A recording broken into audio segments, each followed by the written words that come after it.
You're live. All right, good afternoon and welcome to the House Environment Committee. This afternoon, we're going to continue our conversation with Matt Chapman. In addition, have the Agency of Agriculture be represented on the conversation about PFAS. Welcome back. Good afternoon. So for the record, my name is Matt Chapman. I'm the Director of the Waste Management and Prevention Division. And with me is Stephen Dwinell, I'm the Director of the Public Health and Agriculture Resource Management Division of the Agency of Agriculture, Food and Markets. See, it's a really long intro. I know. I'm with him. I'm Pam Breyer. I'm the agrochemical toxicologist. So, and Pam worked with us on the, so as you may remember last year in Act 131, which ultimately it was S25, it passed as Act 131. It required the Agency of Natural Resources to prepare a report on several different issues associated with PFAS and consumer products. And we worked in consultation with the Agency of Agriculture, the Department of Health, the then state toxicologist, Dr. Sarah Owen. Sarah's left and moved on to different work outside of state government. And we have a brand new state toxicologist, Dr. Andrea Kirk. And she's available to join, but she's still she's 2 weeks into the job and kind of getting up to speed on all of the intricacies of all of this. And then the Attorney General's office. So we worked through the summer to basically come up with a report. The report. I just ask who at the Attorney General's office? Laura Murphy, who is the head of the Environmental Protection Section, and Justin Sherman, who works in the Consumer Protection Division. Justin Sherman. Okay, thanks. All right. And so this is part 2 of our conversation on PFAS and with a focus on consumer products this week. So a little recap and frankly, why it's important to look at consumer products. And it really is just, we went over this slide the last time I presented, but it basically is PFAS is in a lot of products. It's functionally, looking around the room, it's in all of the electronics that you have. Probably the HVAC systems are in this room, probably the clothes that you're currently wearing. And so, and it gets really, really difficult to manage these PFAS compounds at the point of discharge or disposal, right? The treatment technologies are expensive. The costs get borne by municipalities and municipal ratepayers. So in large part, by beginning to turn the tap off and stopping PFAS in consumer products, it reduces costs over time with respect to the costs borne by largely municipalities in dealing with PFAS in wastewater treatment systems and in drinking water supplies. So I think that in particular, Representative Austin, but all of us, I don't think we should gloss over the adverse health impacts list that you have there, if you don't mind. Sure. And just so these are accepted through research.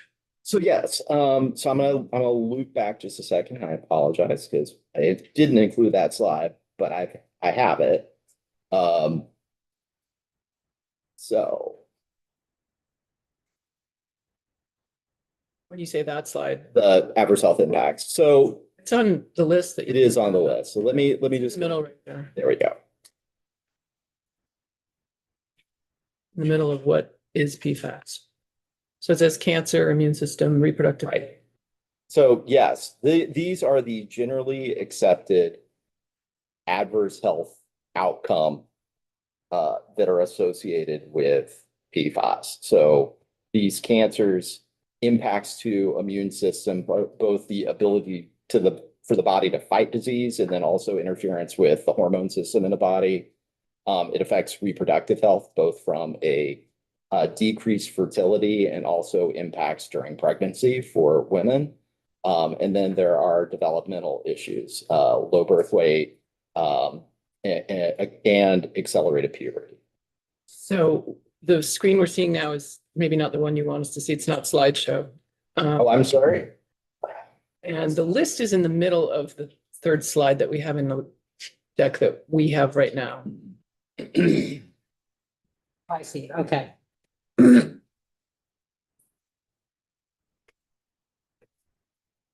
me try this again.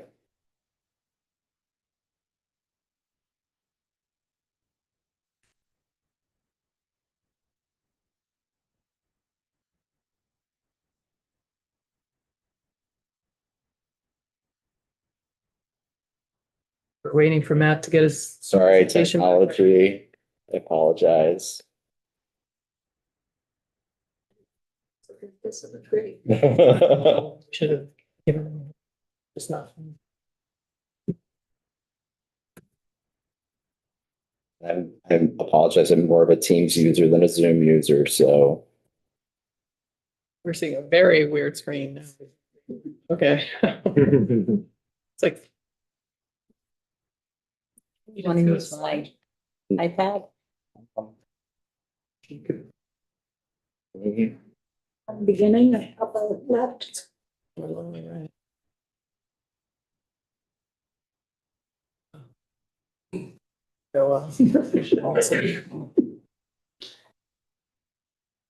We just lost it. Yep. In an effort, as with most things, if I'm doing if you shut out of it and try it again, to see if that is works.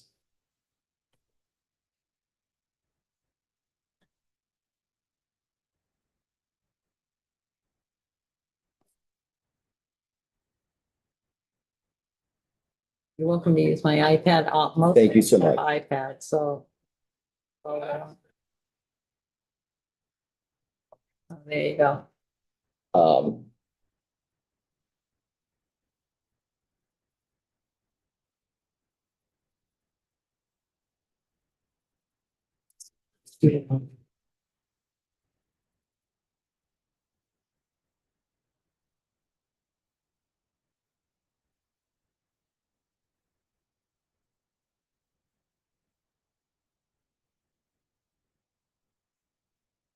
all right, let me try this.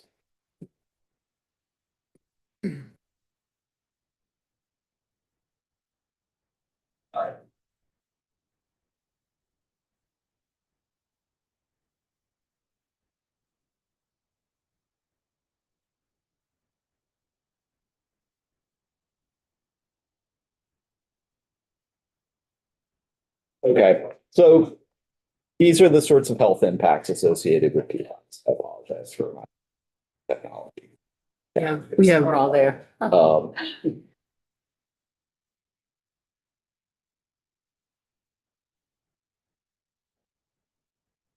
It's good. So there are cancer risks, immune system risks, reproductive health risks, and developmental issues all associated with PFAS contamination. So,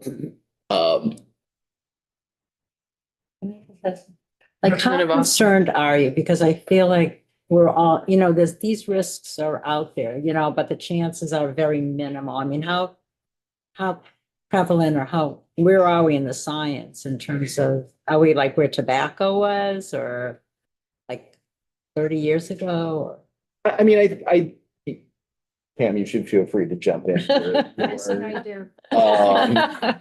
I would not say that we're at where tobacco Okay. is today, Yeah. right? Yeah. Like, I mean, I think that there's a very strong correlation between smoking and adverse health outcomes, Yeah. right?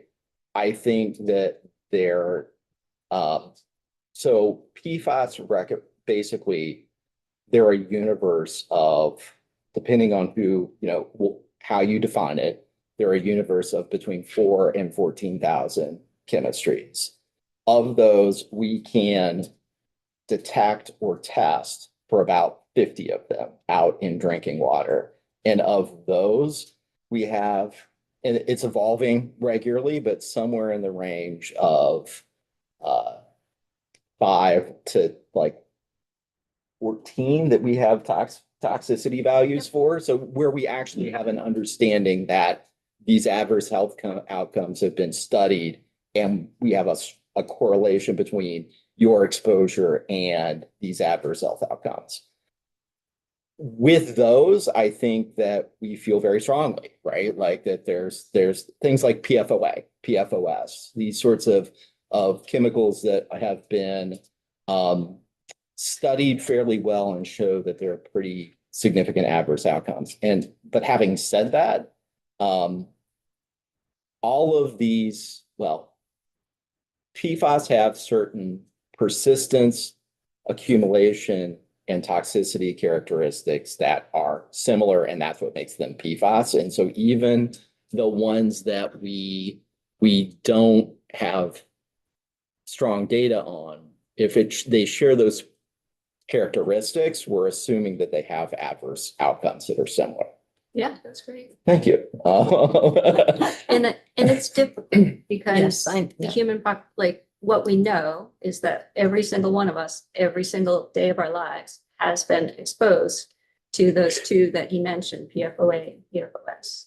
Right. In there. And we're likely continuing to be exposed regularly to a large cross section. So it's in all of us. It is. It's accumulating, and the science is moving towards a probably a more of a zero tolerance policy than we'd like to talk about. Yeah, I mean, I think and again, just to give the committee some context and perspective, I first learned about PFAS in the 2016, 2015 era.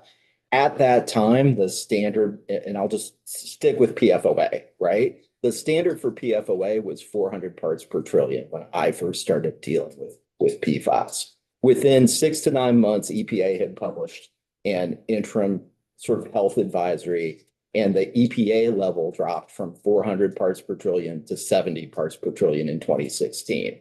Vermont looked at this chemical and said, you know what, EPA is wrong. They're not looking at the most sensitive populations. We need to be more conservative. There are children exposures and basically nursing mother exposures that we're concerned about. The number should be 20 parts per trillion. As of a year ago, when EPA basically promulgated its MCL for PFOA, and again, I'm just going to focus on PFOA, the regulatory standard that they put out was 4 parts per trillion. And the actual underlying adverse health effect that they identified was in the parts per quadrillion, well below our ability to test or manage for these chemicals. So they basically are saying that there are concentrations below our ability to detect PFOA that we would expect adverse health outcomes to occur. Thank you. I see. Hold on a second. I want to make sure. But there's this, I think it's kind of context for, like, when we say emerging contaminants, that's kind of what we mean, right? Like the science is evolving with these contaminants at a fairly rapid rate, and scientists are doing a lot of research and learning a lot of things that are evolving how we deal with it from a regulatory standpoint. So it's hard, right? Like, this is sort of the hard part of the work that we do. And thank you for your interest in it. I mean, it's important. Representative Tagliavini. Can you tell me, is there a difference between correlation and cause? I'm gonna let you, well, I mean, I think you correct me if I'm wrong again, Pam. When we deal with toxicological and medical issues, there's almost never a causal link between your exposure to something, just because you walk around through the world exposing yourselves to so many different things that it's very difficult for a doctor to say that this particular contaminant caused this particular negative health outcome. But there are varying levels of correlation between those. And for PFAS, a couple of weeks ago, EPA published a risk assessment, which is a different topic than today. But they also republished a fact sheet that shows for PFOA and PFOS, we have significant epidemiological data and we have significant animal test data. And it's when you start, there's like many steps before you say this causes that. But we are building that case for at least these two PFAS, that there's a really clear link between this suite of effects and those exposure to those two chemicals. I guess I'll say, and this is not something that we should feel good about, but because of some of the exposures that took place in West Virginia and Ohio, there are significant occupational and non-occupational adverse health outcomes that occurred that were directly linked to PFAS. And there is a part of the settlement between DuPont and these people who were impacted, there was a fairly significant epidemiological study that occurred that showed the very strong links between exposure and negative health outcomes that we normally don't have that data when we're talking about chemicals that are being placed out of the marketplace. So. Representative Sackles. Tell me if I'm wrong, but my understanding also is that, excuse me, when we talk about correlation and causation, there's also differences between how that affects an individual and how it manifests in a population. So like you said, we might not be able to know, like a doctor might not be able to say, oh, your exposure to this causes this, but at a population level, we might be like pretty darn certain that if a population is exposed at certain levels to a certain kind of toxic chemical, that it's going to cause certain kinds of disease or other ill health effects in the population. Yeah, it's true. We're all going to respond to similar exposures differently. I think the history is to be protective of the entire population when you move forward with whatever all you guys decide to do. Okay. So this is the where PFAS used, and again, I think just to talk about the ubiquity of their use, right? So they're everywhere, and that's in some part why we're focused on looking at consumer products and trying to basically turn off the tap of PFAS entering into the environment and being problematic. It sort of mitigate or eliminate these environmental exposures that are occurring today. And now I'm going to fast forward through slides. So. Bring us up to. I did have a question about that. Please, yes. Service water one, if it's the time to bring it up, but just where we're at with that work. Sure. Did you ask surface? Surface water, well, you went right by it. I know. We come back to it at the end. Pete Laflamme is a great person to have it on surface water. Got it.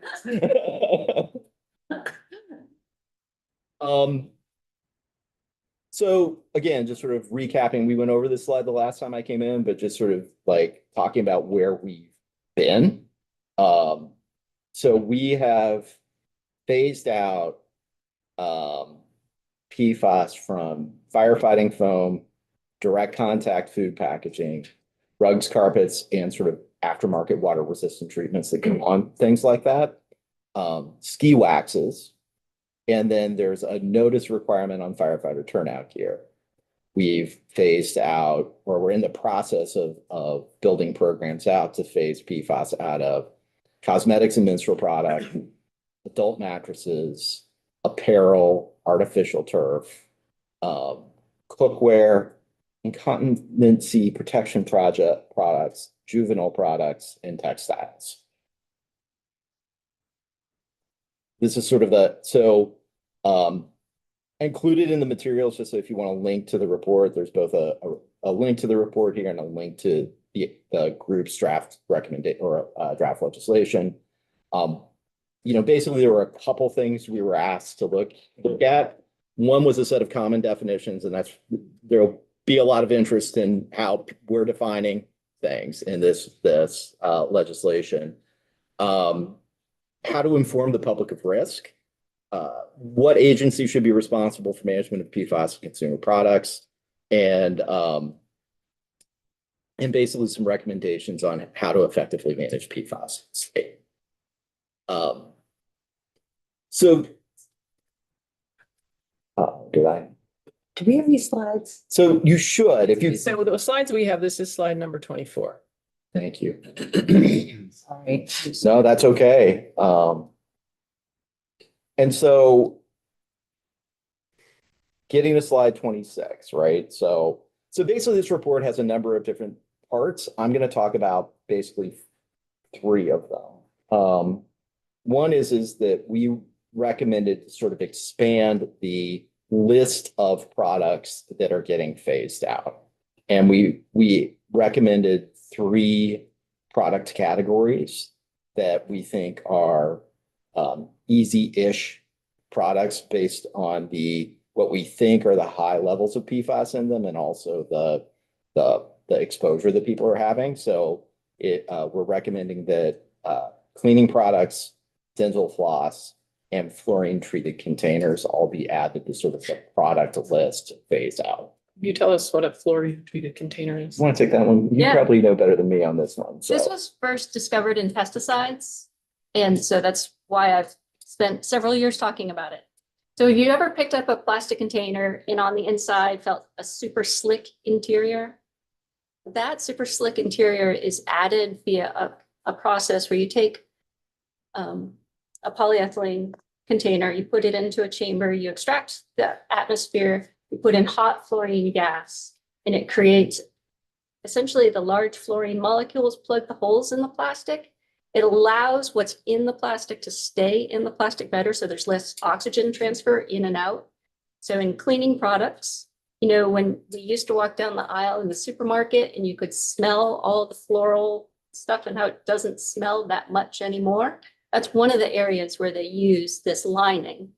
In pesticides, it's also used. Lot, me. Oh, yes. Overwhelming. You don't think it smells much when you walk down the cleaning aisle? And that's the role. It's used to keep oxygen out so that products last longer. it works. Maybe we're not using fluorine treated containers already. And well, we have, as a result of some action that was taken in pesticides, we have seen a redacted list of where it is being used. It's used widely throughout consumer products. This treatment The fluorine process. treatment The process. fluorine treatment has the PFAS in it. It's complicated. So it's, if you know plastics, they're not like a woven fabric like this. They're much more like the hair that clogs the drain in your tub. It's a loose mesh of long carbon chains. They're not really bonded to one another. And so they, you know, they can kind of unweave and unmesh over time. And what the fluorine does is it kind of, it will attach to the long carbon chains and then it will unweave itself from the plastic container. So it's this really unique phenomenon where you're creating PFOA de novo for the first time as an incidental byproduct of the fluorination process. Right. It seems to be tied a little bit to cheaper plastic being a little more likely to leach and to lose its components.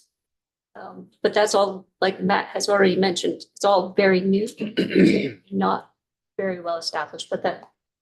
And I think, you know, there are alternatives to fluorine treatment in these plastics. So this is one of those areas where there are benefits to industry for doing this, but there are also other alternatives that are functionally similar or the same that could be used in this space.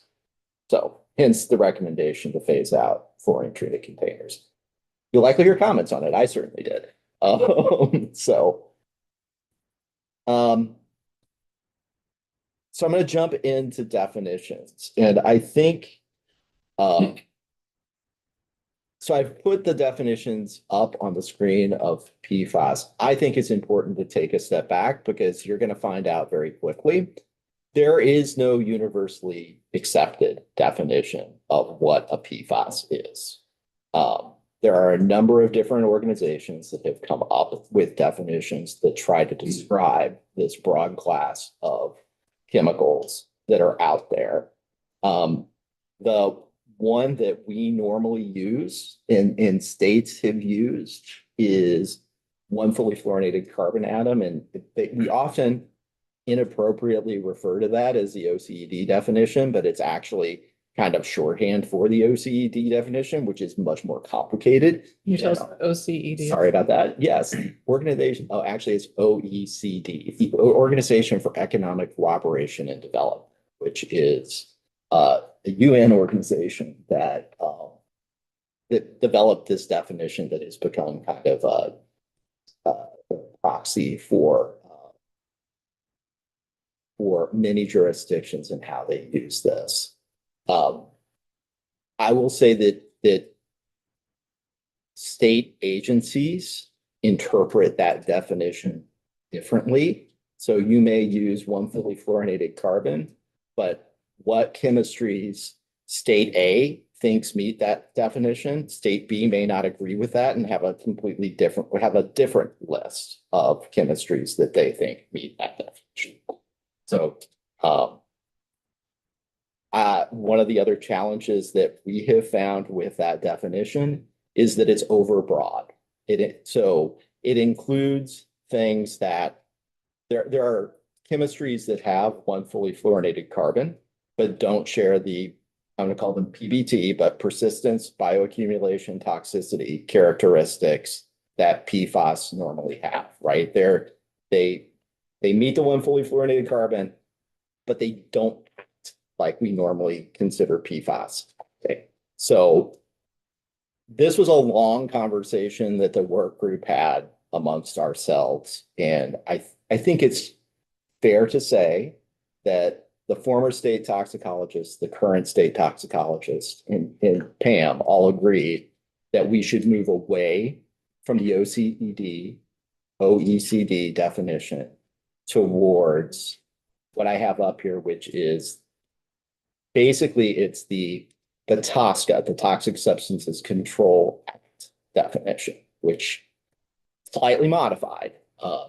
So this, while we were, well, I guess right before we started our work, the federal government adopted a federal reporting and record keeping requirement under the Toxic Substances Control Act for all chemical manufacturers, either generating or importing chemistries into the United States that have PFAS in them.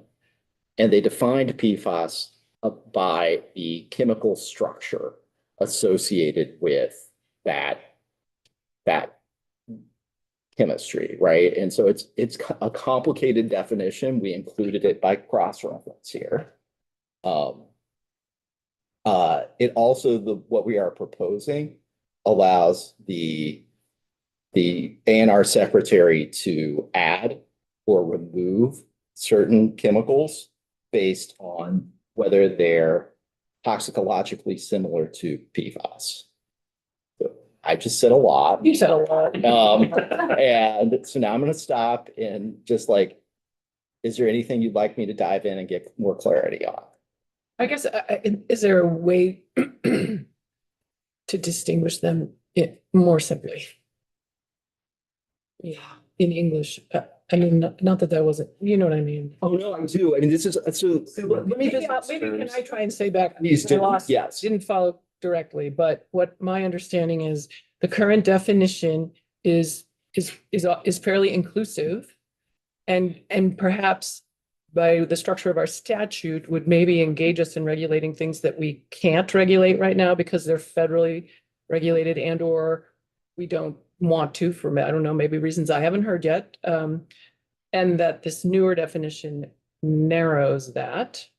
But then I know there's concern out in the world that by narrowing it, we're setting a standard that other states will look to, and we will avoid regulating this, other likely products in the future that need to be regulated. I guess the only thing that I would clarify around that is that I think again, based on what my peers have told me, is that the current definition, we're capturing things we don't want to capture, things that don't have the sort of like similarities to let's say PFOA, right? Like if you took this chemistry and you held it up against PFOA, it's not persistent, bioaccumulative, toxic like PFOA is. And they include things like, I'm not going to use brand names, but like allergy medications they meet the definition of one fully fluorinated carbon, but they don't have any of the PFAS type characteristics, right? So they meet that definition from a chemistry perspective, but they don't actually they don't have the PPT characteristics that you would be looking at in a PFAS, right? So this is the hardest part of what you're going to probably tackle as you go through this. I think that from our perspective, working through looking at these various options and trying to figure out what the best approach was. From my view, just as a non sort of toxicologist, there are two things that made me land on recommending the definition that we're recommending. One is sort of the issues I just went over around sort of the over inclusivity and sort of like the targeting non-target sort of things. The other is there's a lot of benefit on being able to rely on a national reporting database administered by EPA, where companies are required to report at a federal level, as opposed to Vermont creating its own Vermont-specific reporting database and having people report to us through that way. I know the state of Maine and the state of Minnesota are trying to create their own reporting databases.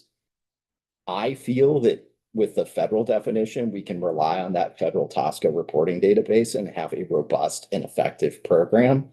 I think that if you go to the one fully fluorinated carbon definition, you're going to have to do some kind of reporting in state and build out what other states are doing so that Vermont gets captured in that, or build our own reporting database. And I will just say I'm concerned just knowing what those other states are going through, building those out, that it's cost and personnel intensive to do it. You said this was almost the TSCA definition. What is different? Right, the not entirely is it gives us the ability to add things that TSCA leaves out. So if my friends who have concerns say, look, you're leaving out this important chemical or class of chemicals that need to be included, it gives discretion to the state agency to expand the definition in such a way that we can include those chemicals or classes of chemicals in the Vermont definition.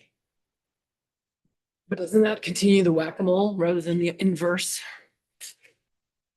I mean, I guess.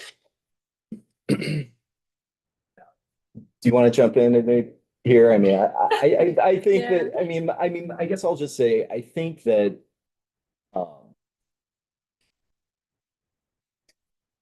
when we designed this, we were trying to create a program that captured the majority of things that are out and in products that we thought was, sort of the best thing we could do that used existing resources and created a good foundation for a broad-based consumer product phase out program. And I think that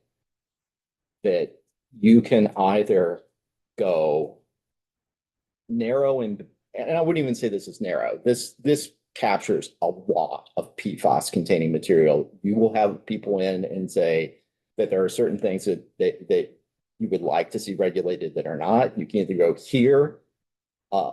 I think that if you use the one fully fluorinated carbon definition, you're going to need to look at significantly expanding the exemptions in any consumer product program that are out there, because there are things that are critical to the functioning of society that you're not going to be able to that you're not going to want included. But we have that as our current definition and we are not having to do that. Our current so the things that we're currently regulating, and again, please feel free to jump in, Pam, but my understanding based on my conversations with Dr. Owen when she was the state toxicologist was that it's sort of like you're attacking a very small portion of the products world. And so it doesn't matter, right? If you're only dealing with AFFF, right? Well, that's okay. I mean, the one fully fluorinated carbon, AFFF is aqueous firefighting foam. It's the PFAS containing firefighting foam that's been eliminated. So when you're dealing with a very narrow slice of products, having a broad definition is workable. When you expand your product phase out to all products that are out in commerce, that's where the definition starts to really matter. And do you, Chuck? Yeah, the one fully fluorinated carbon, I don't know as though there's anything in agriculture that's regulated under that definition. So then if you were to take that and apply it to agriculture, last spring when we were talking about this, the state vets were really concerned because there's 500 veterinary products that get swept up into that definition that have been through risk review and have been deemed to be safe for use, as an example. May I Right. respond to part of one of your questions? You had asked about the TSCA definition. The Office of Chemical Safety and Pollution Prevention at EPA has started saying, okay, we're moving forward with this TSCA definition of PFAS. Let's start gathering the information we need. But it is such a diverse group of chemicals. It's about 13,000 chemicals that they're not all long chain, carbon, carbon, carbon with lots of fluorines with a polar head. They don't look like that. Some of them are volatile gases and some of them are really rapid decay rates. And so essentially at this point, OSCPP has found about 120, somewhere between 110 and 120 categories by which they're going to lump the different 14,000 PFAS into. So that they can't even narrow the diversity of PFAS types lower than over 100 different groups because the diversity in this chemical class has gotten really big. Clear, right? I mean, this is, like I said, this is the most, I think, complex part of what you're going to be dealing with. I think, and I say that going on to the next slide, which is another part that you will hear comment on, which is the definition of intentionally added. So when we're dealing with product phase outs, one of the sort of prerequisites on it is that the PFAS has to be intentionally added to the product in order for it to be subject to the phase out. And up to this point, our definition of intentionally added has been that it's the addition of a chemical to a product that serves an intended function in the product or product component. As you can see, we're proposing to expand that definition of intentionally added to include not only when it's an intended function in the product or product component, but also when a person manufacturing a product or product component, when the final product or product could contain PFAS, basically when it's added as a part of the product, when it's used in the manufacturing process, or when it's present in the final product as a byproduct or impurity. And so basically there are three ways that, for the most part, PFAS ends up getting into a product. It's either intentionally added because we want the stain resistance, water resistance, flame resistant component associated with PFAS. So we directly add it to the product and you have PFAS in that product.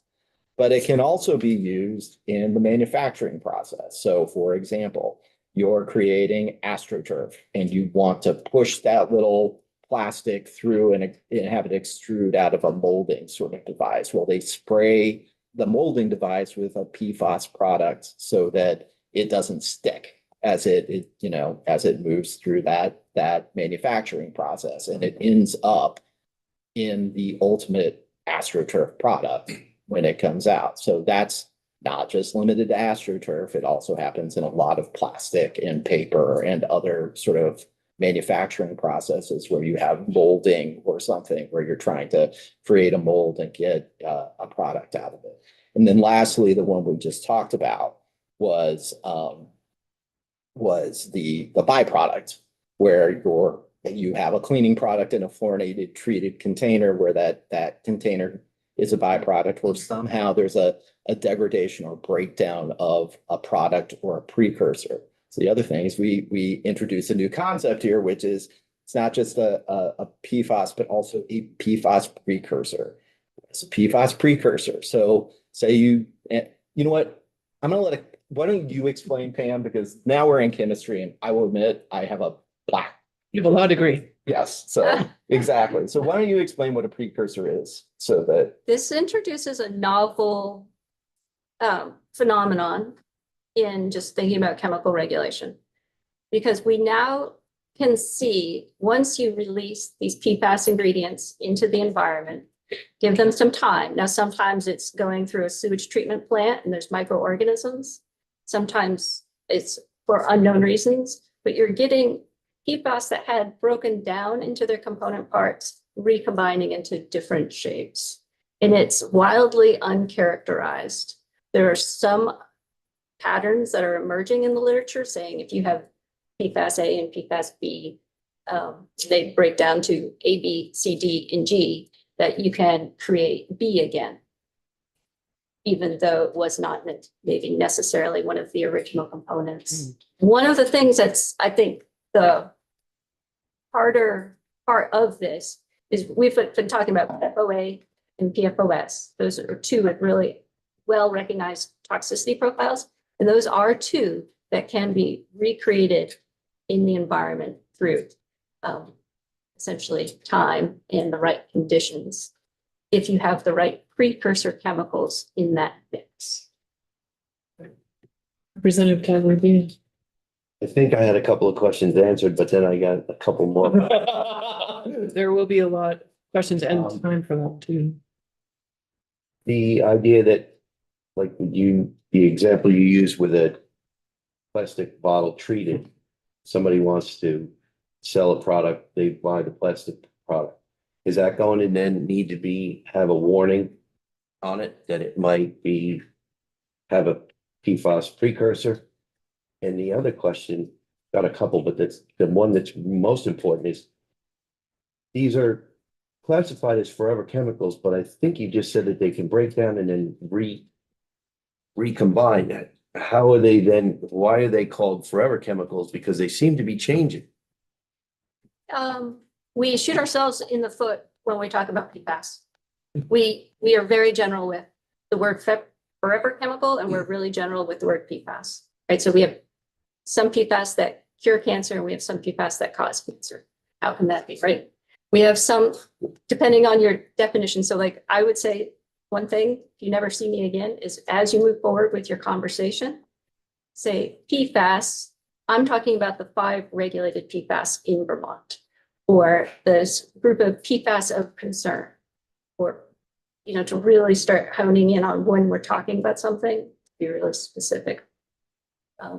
What was the first? the fluorinated container. So no, it would not have. What we're proposing to do is say that you can't sell the fluorine treated container, right? So that we would basically, over time, and again, I think we'll get to, there's some exceptions to that general rule, but over time, you would phase out fluorine treated containers in the market so that your, let's just say, cleaning product, right, would go in a non-fluorine treated container and not have those breakdowns occur such that the PFAS ended up in. Oh, that was another question about, some of the list of things that contain PFAS. You go and take those out of your life. How convenient have they made our lives, and what is it banning this going? How much of an effect is it going to have? Sure. So I think there are a couple things sort of, and let me actually, if you don't mind, I'm going to jump ahead a couple slides, but I think it kind of goes to your question, right? And really, I don't know if I can. If you look at the middle bullet, so basically, another part of this program. So basically, we're doing two things. We've got a list of things that we're phasing out because, and I'm sure that people will disagree with this, but there are high concentrations of PFAS, and there are, generally speaking, reasonably available substitutes that don't have PFAS added to them, right? So So these sorts of products we think are suitable for being phased out sort of in the short term. And then we're saying, okay, let's start thinking about consumer products as a much bigger group of consumer products. And I'm going to go back and talk about what that means too, but we know that there's going to be some product categories that there just aren't alternatives to PFAS in. And we built into the law, it's called an unavoidable use waiver, right? So you as an industry can come into A&R. We actually also made it so that there can be interstate collaboration on doing this sort of thing. So I can work with New Hampshire and Massachusetts to basically form what's called a clearinghouse and have sort of a multiple states working collaboratively to reach the same decision as to whether a waiver should be issued. That's the goal, just to be clear. But you've got to basically demonstrate that the product is critical to the functioning of society, basically, right? Like that is like key to transportation or renewable, like there's actually a much longer narrative in the proposed legislation as to what that means, but just as a for purposes of this, you've got to show that it's critical to the functioning of society and that there's no less harmful alternative that the PFAS that serves a functionally equivalent purpose. So it's and so there's the ability for a manufacturer to come in and to make that request.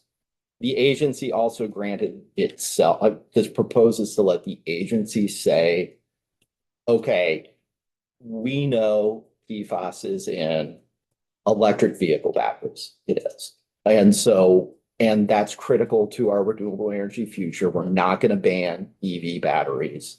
So we're going to create a waiver for EVs for up to 10 years to allow them to basically work on phasing out PFAS from these sort of key things. And so that's one example, but there are others, I'm sure, where we might jump in and do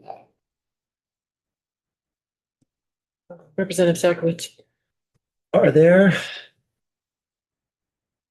situations under this scenario that you're talking about where you could have a product which is deemed critical, but it's like say it's a consumer product that an ordinary person might want to buy, and even though it's deemed critical, it's not necessarily critical for everybody, and some people might decide that they'd rather not do that and maybe go to some other length to avoid it.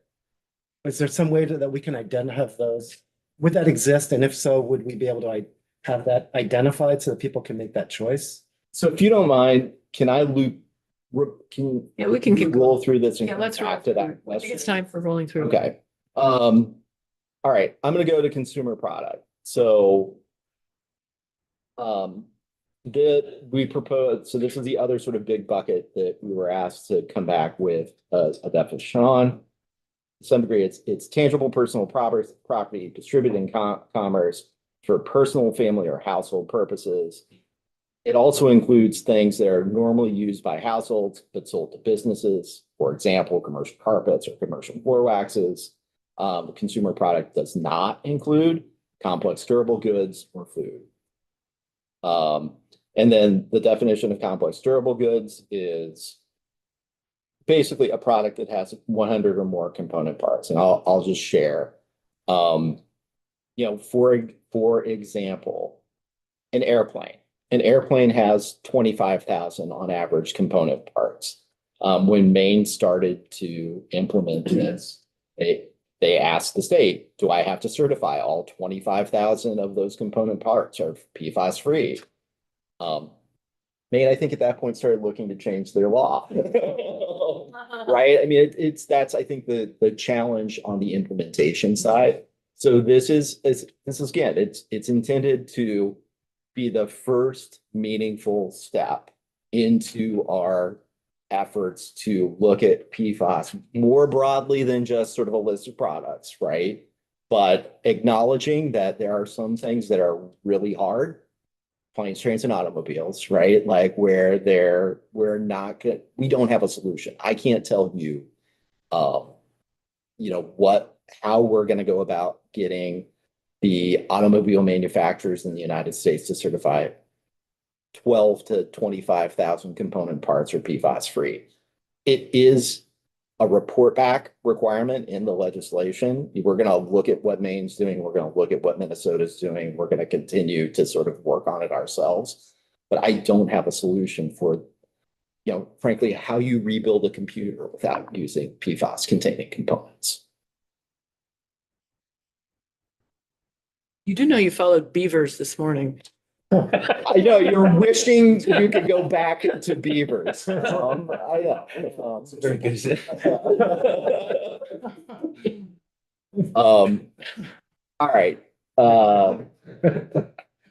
So I'm gonna again sort of move through quickly, and if we have time, we can loop back and address Representative Sackwitz's question. So exemptions. So this basically recommends that products that are preempted by federal law are exempt. Products made with at least 50% recycled content are exempt, with the ability that the agency can adjust that based on product sector. There are some types of products where you have, so let me just, again, sort of talk about that for just a second. This is a challenge that we're going to be faced with, right? Because our I'll just pick on recycled paper, right? The paper that is out there and the inks and things going into that paper have PFAS added to them today. And so the recycled content, by just the nature of the fact that when the paper was created in in 2015, is going to have PFAS in it. So we don't want to end our efforts to recycle and reuse materials. We also don't want to allow for functionally sham recycling, right, as a pathway for exemption, right? So, we started with you need to have at least 50% recycled content, and then there are going to be some areas where you can get a lot more recycled content into that certain product sector, and we can set a minimum recycled content standard by rule. There are some, frankly, where 50% is shooting the moon to get that much recycled content, but it's still good to have 30% recycled content in something if you can achieve that. So that's there. We propose to exempt drugs, medical devices, biologics, diagnostics regulated by FDA, right? So basically the medical world. There's a lot of PFAS containing material, both in drugs and in medical diagnostic device. And we're not trying to go there. Pesticides. And then basically clearly saying replacement parts for things that were manufactured before the phase out. So if you have a car that has a part and that part had PFAS in it, we're going to allow you to repair your car, right? Like we're going to allow you to put, basically we're going to allow that to sort of continue on so that you can continue to use complex durable goods basically that were created before the phase outs happen. So can you expound further though on, you did a little on the drugs, but you're recommending excluding the drugs and medical devices as a line in 3 because federal law preempts our ability to manage them, or is there another reason?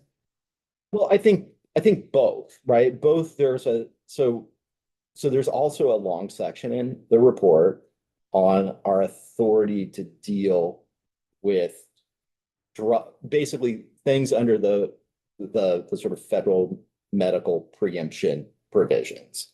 And I think that at the end of the day, and Pam, you can correct me if my recollection is incorrect of our conversations, but this is a phased approach. And I will admit this is a phased approach to trying to deal with getting PFAS out of everything. And medicines, even if they're over-the-counter medicines that have PFAS in them, we felt like that was something that we weren't prepared as a part of this to sort of tackle. We were gonna defer that and exempt it for the time being. And part of that has to do with the fact that medicines and medical devices, anything that's gone through FDA or under FIFRA for the pesticides, have been through a risk review.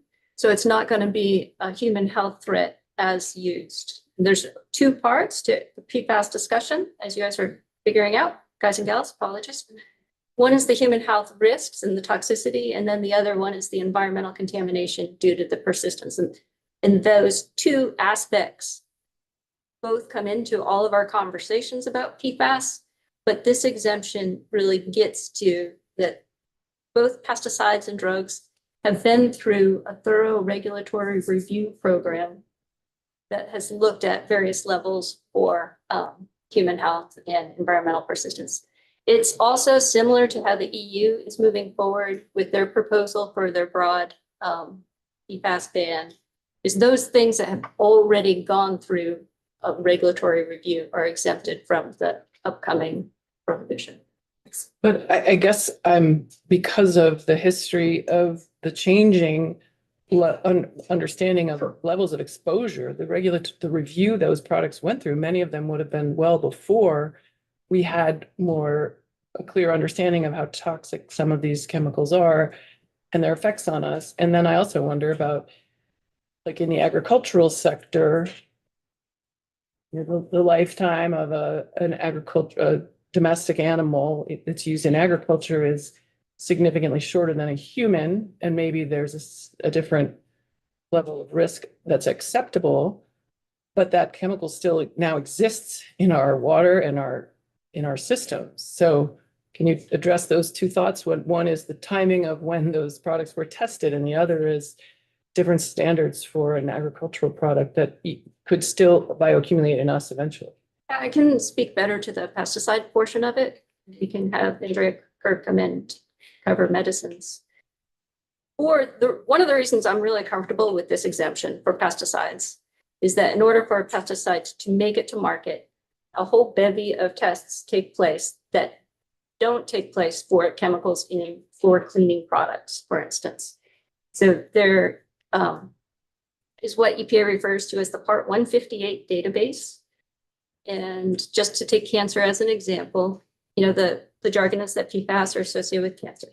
So for a pesticide to make it to market, it goes through about 6 different tests that look at the mutagenicity of that chemical. There's 2 different species which have a whole life exposure where the organisms are exposed every single day of their life at a maximum dose, and then they are dissected apart to look for any evidence of tumors. Like that type of testing doesn't happen for your average TSCA chemical, but it has happened for every pesticide that's on the market. And you can look at the active ingredients and the inert ingredients that are allowed currently in pesticides, and none of the chemicals that are PFAS of concern have analogs in that group, right? So the PFOA and PFOS is not allowed in pesticides today. In fact, there was one compound, and some of the environmental media mentioned this one, sulfuramide, was a long chain. I mean, it looked almost identical to PFOA. And EPA, it was used as a traumaticide. And starting in 2001, EPA started removing it from the marketplace because part of their regulatory risk review, they saw that the toxicity and persistence for that were too great. So these pesticide chemicals are going through review every 15 years, a significant review to be placed on the market. It's like 15,000 animals that get sacrificed for each pesticide that comes onto the market. It's just part and parcel different than what goes into the risk review under TSCA. And then what I think is a benefit that you see with pesticides, not so much than with medicines, is there's a lot of the fate and transfer chemistry that's understood for pesticides. So every pesticide that's put on the market, we know how long it persists in soil, how long it persists in water, is it volatile? But essentially, there's a lot of data that are collected for pesticides. When a pesticide is registered, they have to tell EPA every ingredient that's on the list. About 10 other states have that data reported to them regularly. We have the authority to request a complete list of all the ingredients in pesticides for anything that's in the state. And we have asked companies to tell us what's in their products when there have been concerns. Another difference with pesticides is that we run a regulatory program. So we have 12,000 products that are in the state. We have inspectors that go into stores and they pick up a pesticide product. They look at the number. They make sure that that product has been registered with the state. And so we have really tight control over what products are in use, our ability to recall them whenever we think that there's a reason to recall them, and what ingredients can or cannot be in there. So none of the PFAS of concern are in pesticide products today. And we also do take action when we think that there's something outside of what EPA has done to make sure to get those products off of the market. What am I forgetting, Steve? I think you got it, but I'm not, if I may, I don't think we answered part of your question, which is what the change in standards that's occurred. And I think that's reflective of the fact that those chemicals weren't run through that process initially. So the products that the PFOA and whatever, those are the ones that they've reduced, the EPA has reduced the, allowable level because as they have developed the data on it. And what we're arguing is that EPA has already done that for pesticides. So there's, if new evidence comes forward about persistence, bioaccumulation, or toxicity of pesticides, that can be reflected back into the FIFRA regulatory process, and action can be taken. We can take action here in Vermont, but that mechanism doesn't exist for the materials outside of medicines and pesticides, and that's what this is all about. We've got, lots of chemicals that were put into the marketplace as under TSCA, which is a different standard and a different way of looking at things than FIFRA. So the argument we're making is that under FIFRA and FDA medical, those materials have already been extensively studied and regulated. And this is an attempt to go ahead and regulate all those other products, the thousands of other chemicals that have been put into the marketplace without that review. TSCA doesn't contemplate doing that kind of work. They have the authority to go back later if there's a problem. They can start doing it, but they don't do it up front. For medicines and pesticides, that's done up front. And that's the big difference. Thank you. Representative Austin. Yeah, what's the rationale for not doing it upfront or anything that TSCA? public, anything, I mean, it's just like cost, Yeah. but look at the cost now. I mean, that's, I mean, Dang it. I think I think it's fair to say that there have been very minor changes to TSCA through the years to make minor improvements on looking at chemistries and sort of doing risk reviews on them. But I think there are very few people that advocate for the approach that has been taken under TSCA. There are some parts of it that are effective, but it is not the model for chemical management that you would like to see put forward. Yeah, and if I may add to that, the reason is because if the universe of products that are covered under TSCA is immense. It is. The universe of products that's covered under medical regulation and pesticide is relatively, narrow. So it's a doable task to do the evaluation up front for that universe product. But when it comes to TSCA, that's everything that's used in industry and commerce. can you remind me what TSCA? The Toxic Substances Control Act. Right. I think I read this morning that there's 21 million chemicals Right. in the TSCA. Right. But if we tested them first, there'd be a lot fewer. Yeah. It would be. Thank you. All right, I'm gonna do two quick things and then I'm done and more than happy to answer any other questions. So two other quick components of the legislation that was proposed.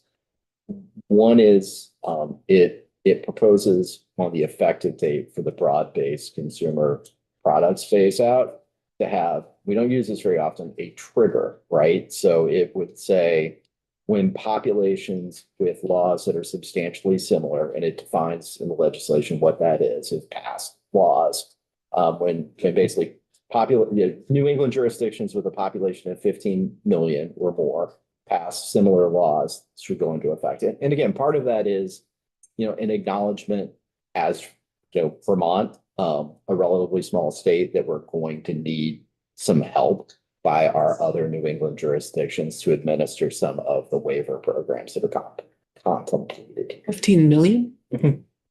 We need Massachusetts. I mean, we need, It's basically, I think that Massachusetts, if Massachusetts and Connecticut passed it, it would trigger.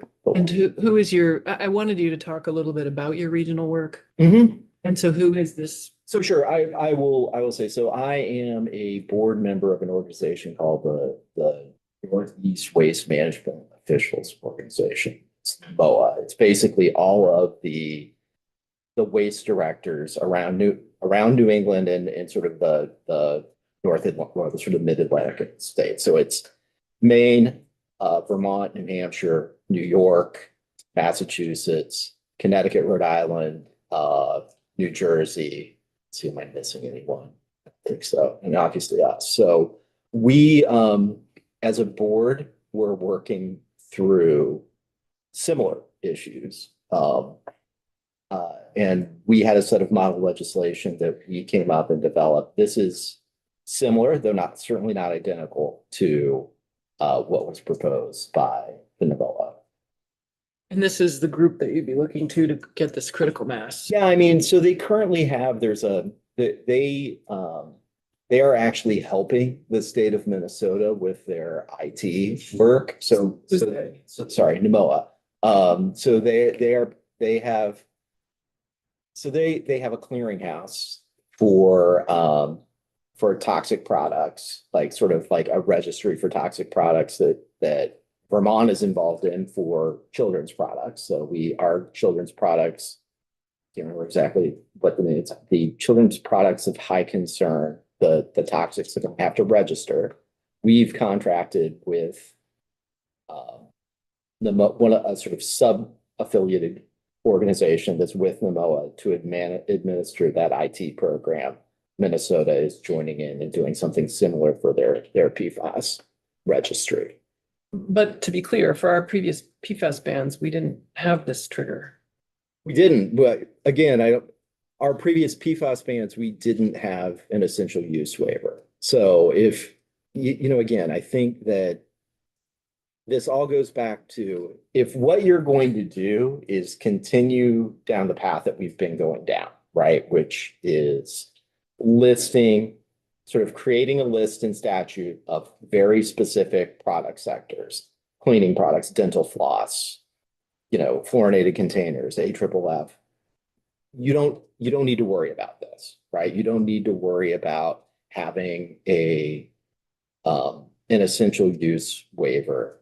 I think that what we're recommending is if you deviate from that and you move towards saying, we're going to prohibit the use of PFAS in any consumer product, that you need to have the ability for people who make consumer products to get a waiver. That's going to be hard, right? Like that's going to be administrative and technical burden, and it would be better if multiple states are doing it together, right? Which is where the need which is why there's the trigger in there. It's saying, let's make sure that New York has adopted something or Massachusetts has adopted something such that Vermont can partner with those jurisdictions and work collaboratively on creating a framework in the New England region. I mean, obviously, it would be great if there were federal leadership on this, but we talked about how TSCA isn't sort of really stepping up and doing this sort of work. So this is basically, I mean, effectively what we're saying is, let's create a regional framework for how we do this. And this particular triggering element would help us. We would feel assured that there's a critical mass in New England such that we could work collaboratively with other jurisdictions such that we could effectively administer something like this. And how close are the other jurisdictions to passing something? Well, Maine has passed something. How many people live in Maine? 1.4. Um, so yeah, I Together? mean, as far as, 2 million. I mean, I will say we are out front on this, right? We're farther along than other jurisdictions are. And I would say that we're farther along on the sort of enumerated products list as well, right? Like other states have adopted some of the phase outs on products that we have adopted, but certainly we're as far as or further along than any other jurisdiction, certainly in New England. And New England, I think, is fairly viewed as a leader in the PFAS area.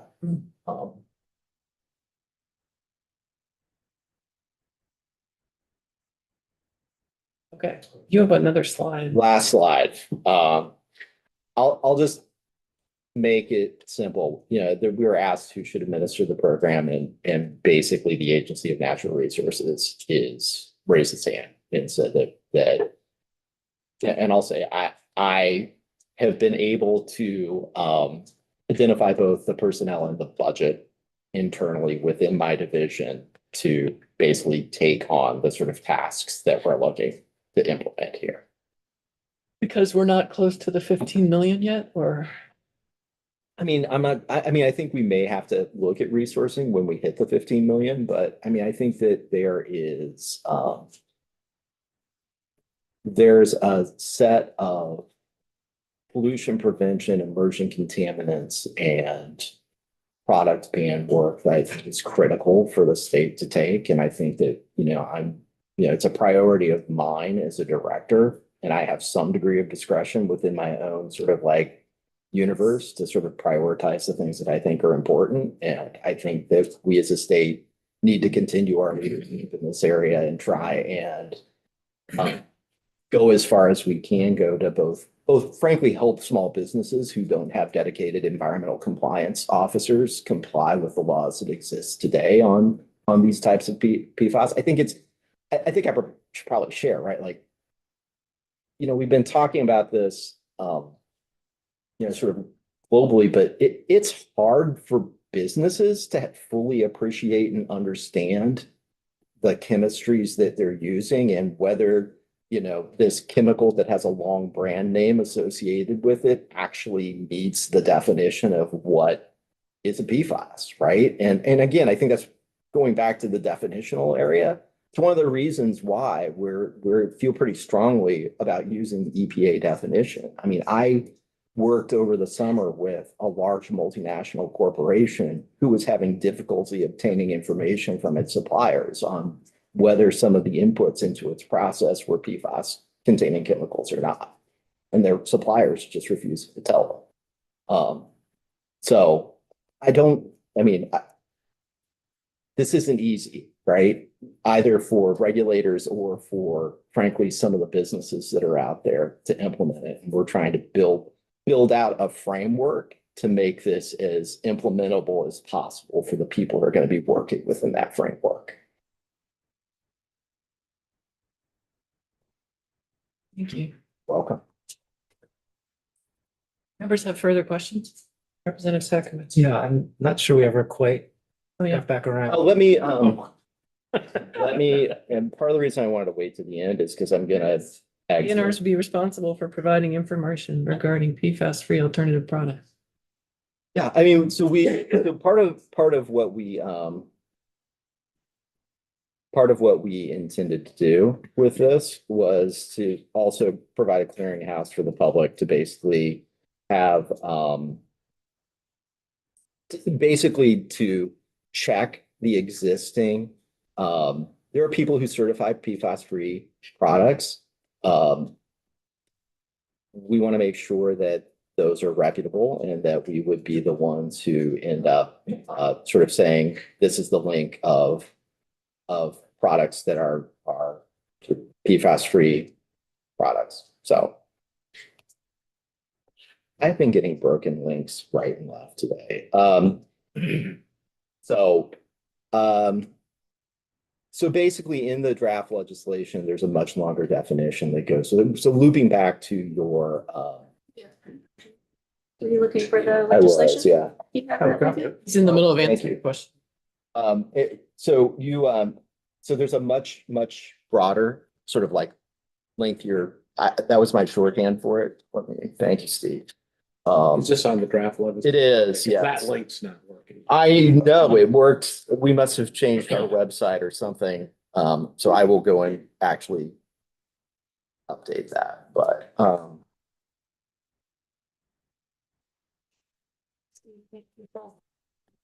yeah. Uh,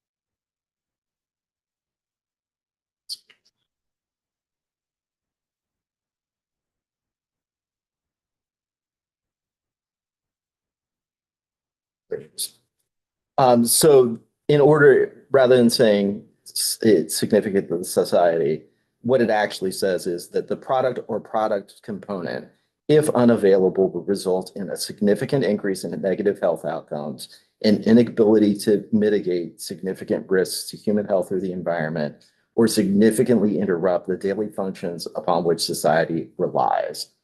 Products or product components may include those that are integral to climate mitigation, critical infrastructure, delivery of medicine, life-saving equipment, production of food, public transport, aerospace, aeronautics, public safety, defense, and construction. And so I think it's important to remember that's like a gatekeeping function. You can't even get to step two. In other words, showing that there's no alternative to PFAS unless you can demonstrate that your product is sort of critical. So for example, and somebody's going to be mad at me for using this example, but say you have like cookware, right? And like a cast iron pan will work just as well as say a coated one, right? So and in cast iron pans, I think I'm going to go ahead and say, or excuse me, coated pans are not critical to society, right? So on both of those fronts, we don't pass the unavoidable use determination element of what it is that we're doing. So that, but it is intended to say like, if you have say and again, bad example, a train. Again, probably a complex durable good, so it doesn't actually come in to begin with, but it's sort of critical to society and intended to basically open the door to allowing sort of the eligibility for looking at this waiver provision. That makes sense, but I'm still not sure you've answered my question. Well, maybe you should restate your question because Yeah, I sure. missed. So the question was really about, there's a product that, and I don't know what this product would be, so it's sort of theoretical at this point. Sure. Like, it's deemed critical. It's something that we have to allow to be sold to the public. There's no good alternatives to it, but maybe it's a consumer product and some people say, yeah, that's got PFAS in it. It's going to really be a problem for me not to use it, but I'm not going to use it anyway. I want to avoid it. Are people going to have the information to make that kind of decision as consumers? So I think you should think about that as you start going through your process. I mean, I don't think it expressly says it, though I think from my perspective, all of these waivers that we're going to be issuing, assuming we're issuing them, right, is they're going to be posted, they're going to be publicly available if someone wants to basically know that that product contains PFAS, but is going to continue to be on the market. There'll be a list of those products in the waivers that are out there. So, so I think that I think the answer is the information will be available. We certainly can have a conversation about the accessibility of that information. I mean,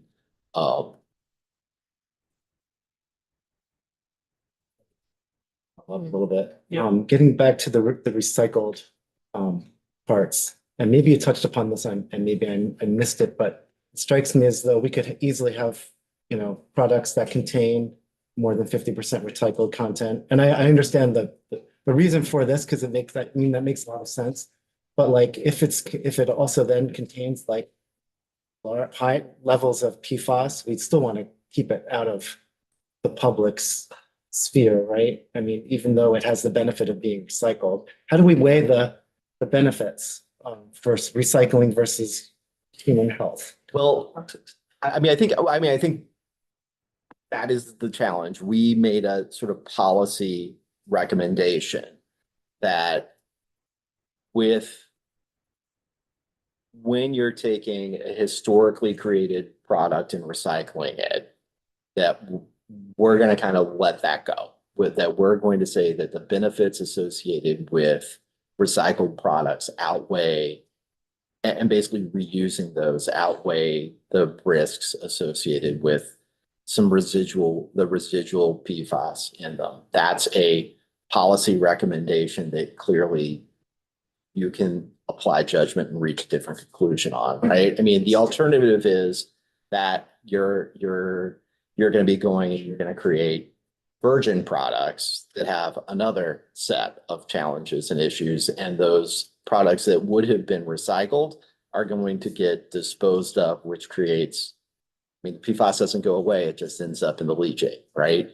So it's a series of, that's how Sounds difficult. it is. Sounds difficult. I appreciate it. I'm just imagining, like, it's not hard to imagine a situation where, like, through the manufacturing recycling process, we end up with products that like are basically have, you know, lots of recycled content, but are basically poisonous, right? Like that could happen. How would we avoid that situation? Do you want to? I think one thing to think about is what the product itself is. So you don't necessarily want to have material like this Right. being made out of recycled paper. But if it is something that we're hopefully not licking, it's not an exposure to humans. Like, so things that have direct exposure to humans is where you want to put the priority for lower concentrations. Right. I mean, so for example, you may not want to take that plastic container that is embedded or coated with PFAS and turn it into another direct human food contact container, right? But it might be perfectly fine to take it and make it sort of a, you know, the outside of your iPad or some sort of other recycled. So this would then envision additional rules that would sort of more finely talk about how to use different types of recycled products. Well, it envisions. You're raising great points. So just to be clear, and I don't think we delved this deep into the sort of recycled content exemption.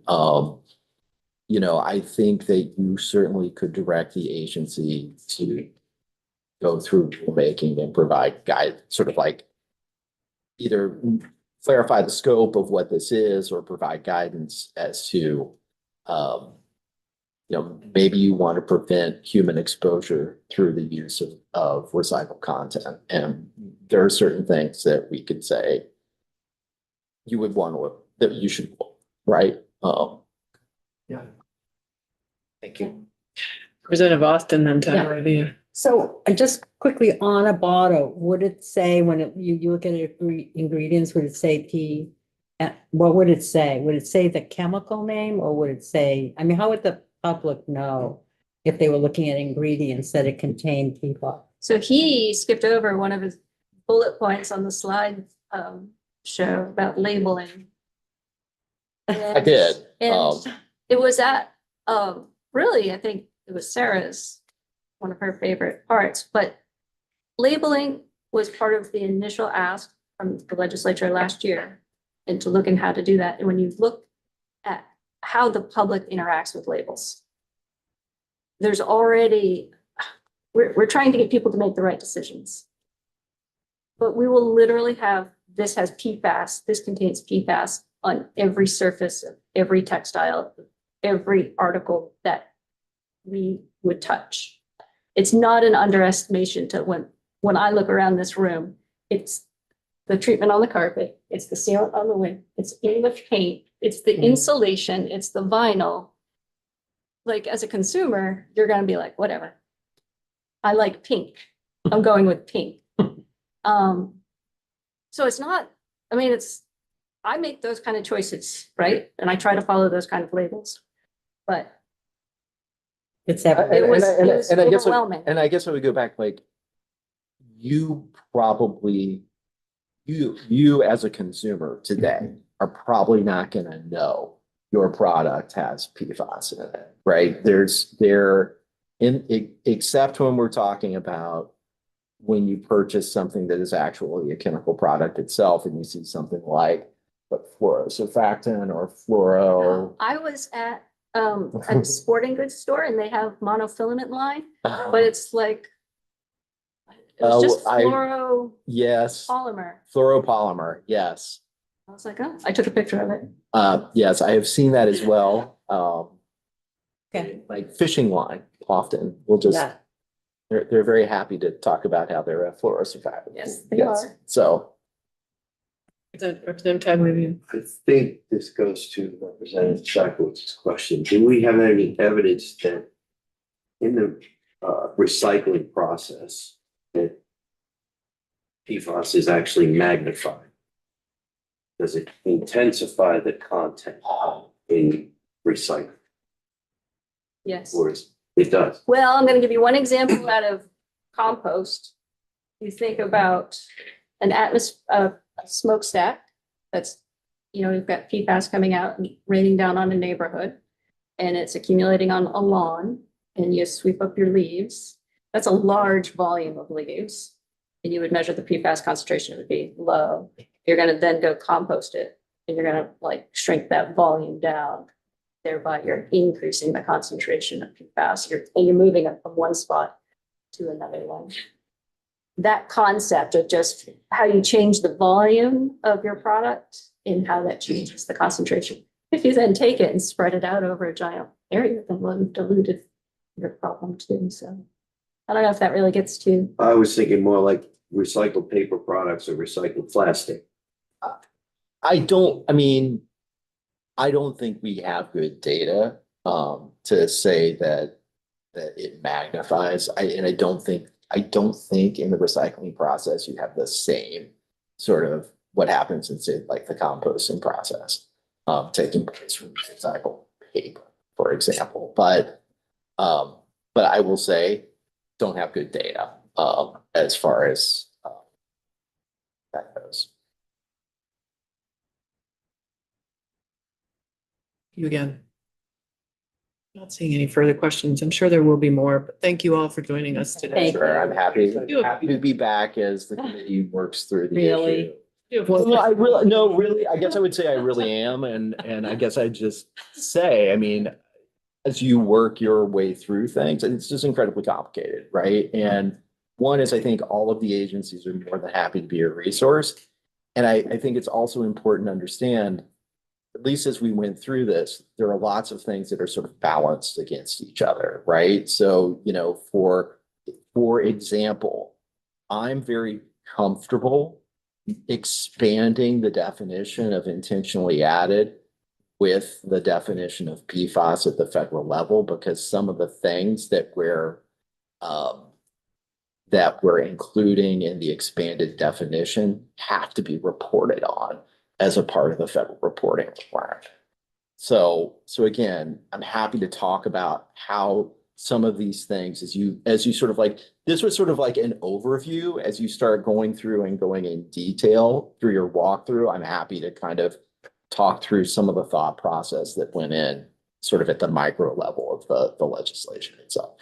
And you've submitted your report, I have, but but I'm not seeing it.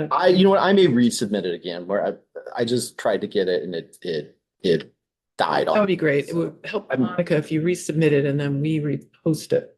I will do that. Great. Thank you. Okay. All right. Thank you again. Thank you. Thank you very much. Members, I just have a question. How many of you are planning to be here tomorrow afternoon?